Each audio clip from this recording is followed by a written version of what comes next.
La pièce secrète d'Anya et Omin. L'incendie dévastait tout. Les cris s'étendaient dans tout l'immeuble. Les voix se disloquaient au fur et à mesure de l'avancée du feu. Les pompiers luttaient contre les flammes. Ils combattaient l'enfer.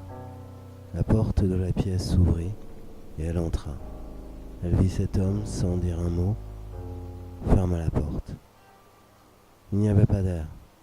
L'homme, la trentaine, brun, fin, de type méditerranéen, aux mines, était terrorisé. La femme, la trentaine, brune, athlétique, de type afro-américaine, était souriante. Anya savait que les siens étaient en sécurité. Pendant sa traversée de l'immeuble en flammes, elle avait su pleurer et faire son deuil. Pleurer le long des couloirs, ça vous met la tête à l'envers. Elle avait dit pardon. Elle avait dit je t'aime. Je vous aime. Omin sursauta comme pris d'un contre-coup. Ses yeux en disaient long. Il luttait. Il refusait la mort. Il essaya de parler, mais aucun mot ne sortit. Elle, Anya, avait les mots. Ça la fit rire. Parce qu'à l'accoutumée, elle sentait leur poids si important qu'elle préférait se taire. Elle lui dit de ne pas s'en faire. Anya avait fait le choix de mentir. Elle s'approcha de lui comme on le fait d'une bête féroce que l'on veut apaiser. Elle attendit que les craintes de Mine se soient éteintes. Il parla de son métier. Il était journaliste. Il avait toujours rêvé d'être rédacteur en chef d'un journal ou présentateur télé. Il n'avait jamais été marié. Il avait tout donné à sa carrière. Il le regrettait maintenant. Il aurait voulu être père, avoir une femme, une famille. Anya lui dit que ça arriverait, qu'on les sauverait. Puis sa voix se fit de plus en plus douce. Elle perdait des forces. Elle s'assit à côté de lui et lui saisit la main. Elle n'avait pas réfléchi. Elle ne le ferait plus. L'homme fit tomber sa tête sur elle, mais elle le berça. Elle lui raconta tout ce qu'elle avait été, tout ce qu'elle avait rêvé. Maintenant, il manquait d'air, et elle était contente de partir avec lui. Elle avait partagé, elle avait tout donné à cet homme qu'elle ne connaissait pas. Ses bras dans les bras, qu'on les retrouva. On eut du mal à desserrer leur étreinte. Les fonctions cérébrales n'étaient pas atteintes. Ils continuaient tous deux leur vie à deux, comme connectés. On n'a pas retrouvé de papier sur eux, et on en a conclu pour un temps qu'ils devaient être ensemble. Leurs rêves se confondaient et une nouvelle mémoire naquit. Un ensemble de souvenirs où ils vivaient à deux, dans une maison remplie d'enfants, de musique, de bonté. Pendant ce long commun, tous deux ne se départirent jamais de leur sourire.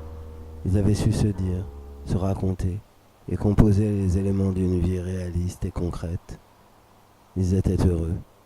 Ils vivaient dans la ville de ses rêves à elle. Ils travaillaient dans les domaines de ses rêves à lui.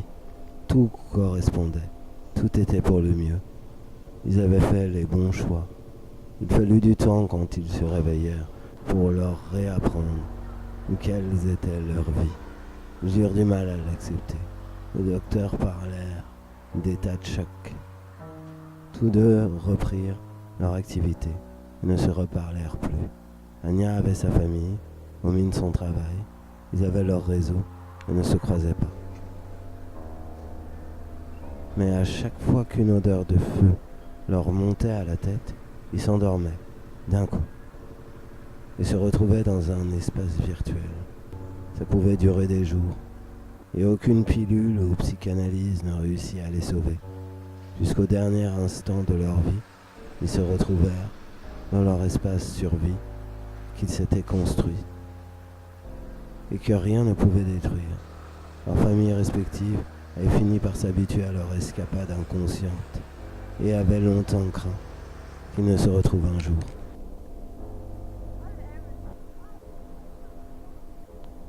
Que leurs sentiments fussent si forts qu'ils ne les maîtrisent pas. Que la réalité ne fut pas un rempart assez fort pour les maintenir hors de leur monde fictif. Pourtant rien ne changea. Ils continuèrent leur vie comme avant, leur rencontre, comme si leur amour n'était pas de ce monde, comme si hormis leur absence, qu'on jugeait être le fait d'un état second, n'avait aucune répercussion sur la vie de tous les jours. Un événement les fit mentir. Omin avait fait une grande carrière et quand il mourut, il légua toute sa fortune aux enfants d'Anya. On découvrit ensuite dans une toute petite pièce cachée de la maison d'Omin des photos des enfants et de leurs anniversaires. Un hôtel dédié à sa famille virtuelle. Anya avait tout ce temps caché une pièce identique dans sa maison. Une pièce où elle collectionnait les artistes et les livres d'Omin. Elle y avait ses lunettes et des marque-pages.